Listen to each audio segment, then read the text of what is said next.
과매도에서 골든 크로스가 나오면 롱 진입, 과매수에서 데드 크로스가 나오면 숏 진입. 정말 이렇게 간단한 지표일까요? 트레이딩 뷰 인기 지표 7위 웨이브 트렌드 오실레이터를 알아보겠습니다. 이 지표를 차트에 추가하면 현재 시장의 모멘텀이 어느 위치에 있는지, 그리고 그 힘이 어떻게 변하고 있는지를 두 개의 라인을 통해 확인할 수 있습니다. 특히 과매수 구간에서 데드 크로스가 발생하거나 과매도 구간에서 골든 크로스가 발생하는 움직임은 웨이브 트렌드에서 가장 많이 활용되는 대표적인 시그널 중 하나입니다. 실제 차트를 보면 이런 시그널 이후에 추세가 전환되는 모습도 확인할 수 있습니다. 하지만 여기서 중요한 건 크로스가 발생했다는 사실만 보고 바로 진입하는 건 아니라는 겁니다. 같은 크로스라도 어떤 위치에서 발생했는지, 현재 시장이 어떤 방향으로 움직이고 있는지에 따라 그 의미는 달라질 수 있습니다. 이번 영상에서는 트레이딩 뷰 인기 지표 7위 웨이브 트렌드 오실레이터가 어떤 원리로 만들어지는지부터 각 라인과 과매수, 과매도 구간을 읽는 방법, 단타와 스윙에서 이 지표를 어떻게 설정하는지, 그리고 크로스 시그널을 어떻게 해석하고 실제 차트에서는 어떤 기준과 함께 활용할 수 있는지까지 하나씩 알아보겠습니다.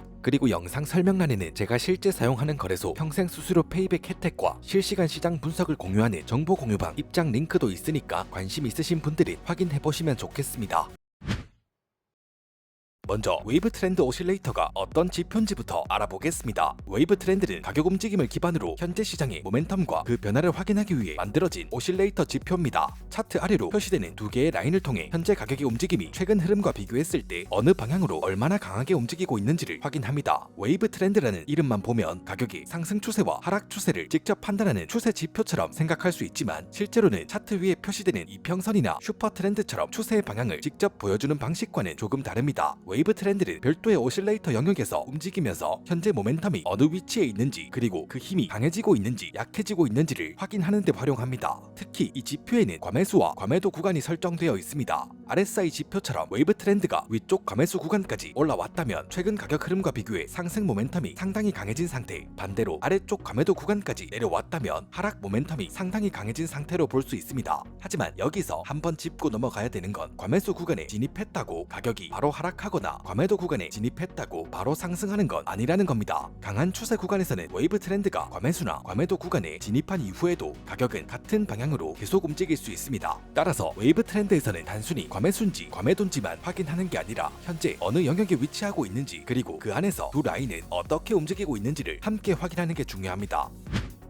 이제 웨이브 트렌드를 차트에 적용했을 때 어떤 요소들을 확인해야 하는지 알아보겠습니다. 먼저 가장 중요하게 볼 건 WT1과 WT2입니다. 초록색 라인으로 표시되는 WT1은 메인 웨이브 트렌드 라인으로 현재 모멘텀의 변화를 상대적으로 빠르게 반영합니다. 그리고 빨간색 점으로 표시되는 웨이브 트렌드 2는 WT1보다 조금 느리게 움직입니다. 그래서 WT1이 WT2를 위로 돌파하는지 아래로 이탈하는지를 통해 모멘텀 변화의 가능성을 확인할 수 있습니다. 다음은 위아래로 표시되는 과매수와 과매도 기준선입니다. 기본 설정으로 위쪽에는 플러스 53과 플러스 60, 아래쪽으로는 마이너스 53과 마이너스 60이 표시됩니다. 웨이브 트렌드가 위쪽 기준선 부근까지 올라오면 상승 모멘텀이 상대적으로 강해진 구간, 아래쪽 기준선 부근까지 내려오면 하락 모멘텀이 상대적으로 강해진 구간으로 볼 수 있습니다. 그리고 가운데는 영선이 있습니다. 영선 위에 있다면 현재 가격이 기준이 되는 평균보다 상대적으로 위쪽에, 영선 아래에 있다면 상대적으로 아래쪽에 위치하고 있다는 의미를 가집니다. 다만 영선을 돌파했다고 매수하거나 이탈했다고 매도하는 시그널로 활용되는 건 아니기 때문에 하나의 위치 기준 정도로 보는 게 좋습니다. 마지막으로 차트에는 두 라인 사이에 파란색 영역이 표시됩니다. 이건 별도의 지표가 아니라 WT1과 WT2의 차이를 시각적으로 보여주는 겁니다. 두 값의 간격이 벌어지면 영역이 커지고 가까워지면 영역도 줄어듭니다. 그리고 두 라인이 서로 교차하는 순간에는 그 차이가 0에 가까워집니다. 결국 웨이브 트렌드를 볼 때는 복잡한 선을 전부 따로 외우기보다 현재 WT1과 WT2가 어디에 위치하고 있는지, 과매수와 과매도 구간에 진입했는지, 그리고 두 라인의 관계가 어떻게 변하고 있는지, 이 세 가지를 중심으로 확인하면 됩니다.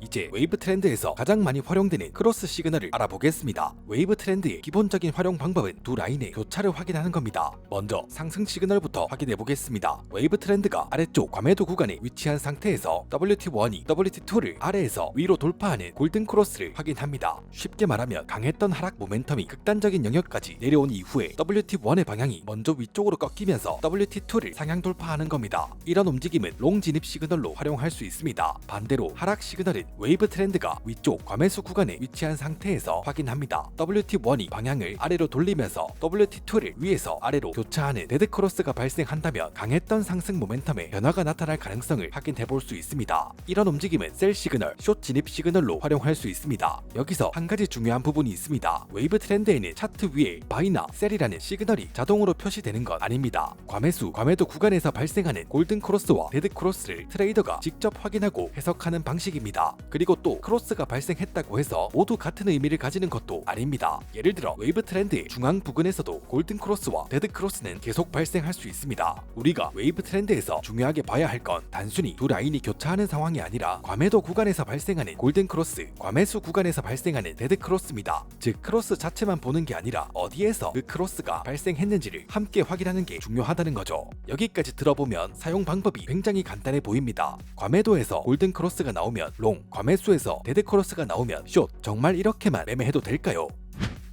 앞에서 웨이브 트렌드의 가장 기본적인 크로스 시그널을 알아봤습니다. 하지만 여기에는 주의해야 할 부분이 있습니다. 과매수 구간에 들어왔다고 해서 가격이 바로 하락하는 건 아니고 과매도 구간에 진입했다고 해서 바로 상승하는 것도 아닙니다. 과매수와 과매도는 현재 가격이 너무 많이 올랐으니까 이제 떨어진다, 너무 많이 내렸으니까 이제 오른다 라는 뜻이 아닙니다. 웨이브 트렌드를 기준으로 보면 최근에 일반적인 가격 움직임과 비교했을 때 현재 모멘텀이 한쪽으로 강하게 치우쳐 있다 라는 뜻에 가깝습니다. 특히 강한 추세가 만들어지는 시장에서는 이 차이가 더욱 중요합니다. 예를 들어 비트코인이 강한 상승 추세를 만들고 있다고 해보겠습니다. 웨이브 트렌드는 이미 과매수 구간까지 진입했지만 가격은 계속해서 고점을 높일 수 있습니다. 이 과정에서 데드크로스가 한번 나타났다가 다시 또 상승하는 움직임도 나올 수 있습니다. 만약 과매수가 숏 진입이라는 기준을 가지고 있었다면 강한 상승 추세를 상대로 계속 역추세 진입을 시도하게 될 수도 있습니다. 하락 추세에서도 마찬가지입니다. 웨이브 트렌드가 과매도 구간에 진입했다고 해서 하락이 끝났다는 건 아닙니다. 과매도 상태에서도 가격은 계속 저점을 낮출 수 있습니다. 따라서 우리가 확인할 건 단순히 과매수인가 과매도인가 이게 아닙니다. 과매수 구간에 진입한 이후에 실제로 상승 모멘텀이 약해지고 있는지, 과매도 구간에 진입한 이후에 하락 모멘텀이 실제로 약해지고 있는지, 그리고 그 변화가 실제 캔들에서도 나타나고 있는지를 함께 확인해야 합니다. 결국 과매수와 과매도는 가격의 반전을 알려주는 시그널이 아니라 현재 모멘텀이 한쪽으로 강하게 치우쳐 있다는 것을 보여주는 영역으로 보는 게 좋습니다. 따라서 과매수는 숏, 과매도는 롱 이렇게 단순하게 접근해선 안 됩니다.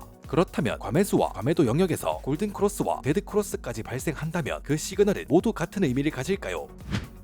같은 골든 크로스, 같은 데드 크로스라도 가격이 어디에 위치하고 있는지에 따라 그 의미는 달라질 수 있습니다. 예를 들어 가격이 특별한 지지 레벨도 아닌 구간에서 하락하고 있다고 가정해 보겠습니다. 웨이브 트렌드가 과매도 영역에 진입하고 WT1이 WT2를 상향 돌파하는 골든 크로스가 발생했습니다. 크로스만 보면 앞에서 확인했던 매수 시그널과 같은 모습입니다. 하지만 차트에서는 아직 하락 구조가 되고 있고 특별한 지지 반응도 나타나지 않았습니다. 그렇다면 웨이브 트렌드의 크로스 하나만으로 상승 전환을 판단하기에는 근거가 부족합니다. 이번에는 다른 상황을 보겠습니다. 가격이 이전부터 여러 번 반응했던 주요 지지 레벨까지 하락했고 웨이브 트렌드 역시 과매도 구간에 진입한 상태에서 골든 크로스가 발생합니다. 그리고 캔들이 지지 레벨을 지켜내거나 단기적으로 이전 고점을 돌파하는 등 실제 가격에서도 변화가 나타난다면 앞선 상황보다 확인할 수 있는 근거가 많아집니다. 하락 시나리오도 마찬가지입니다. 단순히 과매수 영역에서 데드 크로스가 발생했다는 이유만 보는 게 아니라 가격이 주요 저항이나 이전 스윙 고점 부근에 위치해 있는지, 그리고 그 자리에서 실제로 상승이 막히거나 시장 구조에 변화가 나타나는지를 함께 확인하는 겁니다. 웨이브 트렌드의 역할은 반전 포인트를 정확하게 맞추는 게 아니라 중요한 가격대에 도달했을 때 현재까지 이어지던 모멘텀의 변화가 나타나고 있는지를 추가로 확인하는 겁니다. 그래서 실전에서는 순서를 반대로 생각하는 게 좋습니다. 웨이브 트렌드에서 시그널을 발견하고 차트에서 이유를 찾는 게 아니라 먼저 차트에서 중요한 위치와 시장 상황을 확인하고 그 다음 웨이브 트렌드에서 모멘텀의 변화가 함께 나타나는지를 확인하는 겁니다. 결국 같은 크로스라도 어디에서 어떤 시장 구조 속에서 발생했는지에 따라 그 활용 가치는 달라질 수 있습니다. 이제 웨이브 트렌드의 설정값을 알아보겠습니다. 기본 설정을 보면 가장 먼저 채널 랭스와 에버리지 랭스를 확인할 수 있습니다. 먼저 채널 랭스는 웨이브 트렌드가 최근 가격 흐름을 계산할 때 얼마나 긴 기간을 기준으로 볼 건지를 결정합니다. 기본 값은 10입니다. 이 값을 낮추면 최근 가격 변화가 지표에 더 빠르게 반영되기 때문에 WT1의 움직임도 상대적으로 민감해집니다. 작은 가격 변화에도 빠르게 반응하는 만큼 크로스가 더 자주 나타날 수 있지만 그만큼 불필요한 신호도 많아질 수 있습니다. 반대로 채널 랭스를 높이면 더 긴 가격 흐름을 기준으로 계산하기 때문에 지표의 움직임이 상대적으로 부드러워지고 작은 가격 변화보다는 조금 더 큰 흐름을 중심으로 확인할 수 있습니다. 다음은 에버리지 랭스입니다. 기본 값은 21로 설정되어 있습니다. 이 설정은 웨이브 트렌드가 변화에 얼마나 빠르게 반응할지를 조절하는 설정입니다. 값을 낮추면 최근 움직임에 더 빠르게 반응하고 값을 높이면 반응은 조금 느려지는 대신 지표의 움직임이 더 부드러워집니다. 따라서 값을 낮출수록 빠른 모멘텀 변화를 확인하긴 쉽지만 그만큼 신호가 자주 바뀔 수 있고 값을 높이면 작은 움직임보다는 조금 더 큰 흐름을 확인하기가 쉬워집니다. 채널 랭스와 에버리지 랭스 두 설정이 비슷하게 느껴지실 수 있는데 차이를 간단하게 정리하면 채널 랭스는 가격 흐름을 얼마나 짧게 또는 길게 볼 건지, 에버리지 랭스는 웨이브 트렌드의 움직임을 얼마나 빠르게 또는 부드럽게 만들 건지를 조절하는 설정이라고 이해하시면 됩니다. 그렇다면 실제로 단타와 스윙에서는 이 설정을 어떻게 다르게 해볼 수 있을까요? 단타 매매에서는 짧은 시간 안에서 만들어지는 모멘텀 변화를 확인해야 하기 때문에 채널 랭스와 에버리지 랭스를 기본 값보다 낮춰서 사용하면 가격 변화에 조금 더 빠르게 반응하도록 만들 수 있습니다. 대신 시그널이 많아지고 횡보 구간에서는 크로스가 반복되는 등 노이즈 역시 증가할 수 있습니다. 스윙 매매에서는 작은 가격 변화 하나하나보다 조금 더 큰 모멘텀의 흐름을 확인하는 게 중요하기 때문에 두 랭스의 값을 높여서 지표를 조금 더 부드럽게 만들고 작은 움직임을 걸러내는 방식으로 활용할 수 있습니다. 다만 여기서 단타는 몇, 스윙은 몇 정답이 정해져 있는 게 아닙니다. 같은 설정이라도 비트코인과 알트코인, 주식이라면 하이닉스 등 종목의 변동성이 다르고 5분봉과 1시간 봉처럼 사용하는 시간대가 달라지면 지표의 움직임도 달라지기 때문입니다. 따라서 처음 사용한다면 기본 값을 기준으로 먼저 확인한 뒤에 본인이 사용하는 종목과 시간대에 맞춰서 민감도를 조금씩 조절해보는 게 좋습니다. 정리하면 단타에서는 조금 더 빠른 반응, 스윙에서는 조금 더 큰 흐름, 하지만 설정값 자체보다 더 중요한 건 자신이 사용하는 타임프레임과 종목에서 같은 기준을 일관되게 적용하고 확인하는 겁니다. 이제 지금까지 알아본 내용을 연결해서 웨이브 트렌드 지표를 실제 차트에서는 어떻게 활용할 수 있는지 살펴보겠습니다. 여기서 가장 중요한 건 웨이브 트렌드 시그널부터 찾지 않는 겁니다. 먼저 확인할 건 현재 시장의 방향과 구조입니다. 가격이 고점과 저점을 높이면서 상승 구조를 그리고 있는지, 고점과 저점을 낮추면서 하락 구조를 그리고 있는지, 아니면 뚜렷한 방향 없이 횡보하고 있는지를 먼저 확인합니다. 그 다음에는 현재 가격이 어디에 위치하고 있는지를 확인합니다. 주요 스윙 고점과 저점인지, 지지와 저항 부근인지, 그리고 평소 확인하고 있던 FVG나 어더블럭 같은 주요 가격대가 있다면 함께 체크해둘 수 있습니다. 이렇게 먼저 가격 차트에서 관심있게 볼만한 구간을 찾은 다음에 웨이브 트렌드를 확인합니다. 예를 들어 상승 흐름이 유지되는 상황에서 가격이 주요 지지 레벨까지 눌림이 나왔다고 가정해보겠습니다. 이때 웨이브 트렌드도 과매도 구간까지 내려온 뒤에 그 구간에서 골든 크로스까지 발생한다면 가격이 중요한 위치에 도달한 상황에서 하락 모멘텀에도 변화가 나타나고 있다는 추가적인 근거로 활용할 수 있습니다. 하지만 여기서도 크로스가 나타났다는 이유만으로 바로 진입하는 건 아닙니다. 마지막으로 확인할 건 실제 가격 반응입니다. 지지 레벨을 지켜내는지, 저점을 더 이상 낮추지 않는지, 또는 단기 시장 구조가 상승으로 바뀌는지 등의 실제 가격에서도 변화가 나타나는지를 확인합니다.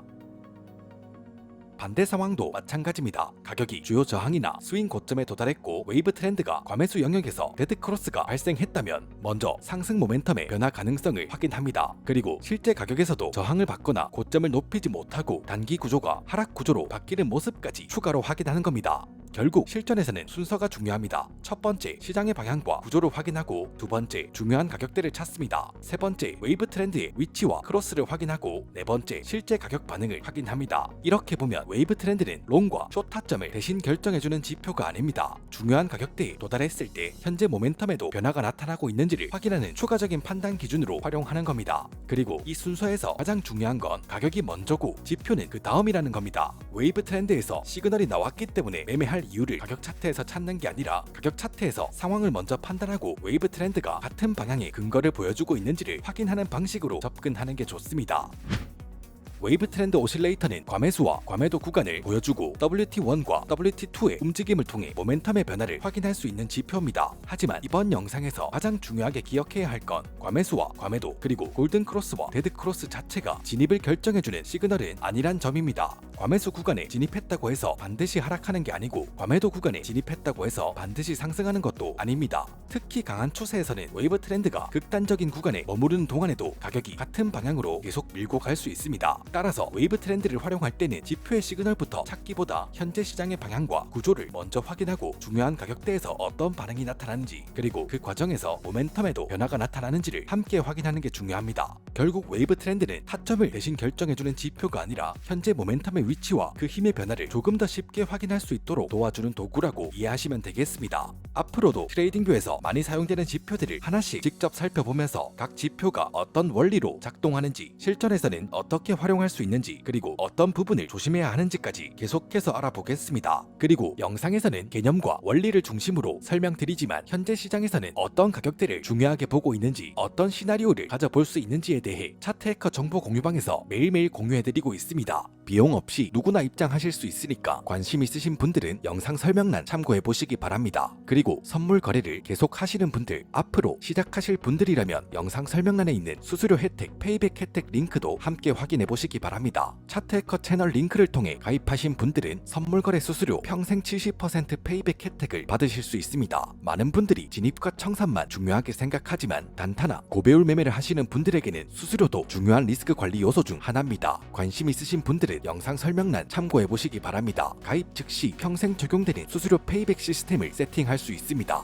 그리고 댓글로 평소에 궁금했던 부분들이나 다음에 다뤄줬으면 하는 주제가 있다면 남겨주세요. 댓글로 남겨주신 내용들도 참고해서 실전 매매에 도움이 되는 컨텐츠를 계속 만들어 보겠습니다. 여기까지 영상 마무리하고요. 영상이 도움되셨다면 구독과 좋아요 한 번씩 부탁드리고 저는 더욱더 유익한 영상으로 찾아뵙겠습니다. 지금까지 비트코인 솔루션 TV의 차트해커였습니다. 감사합니다.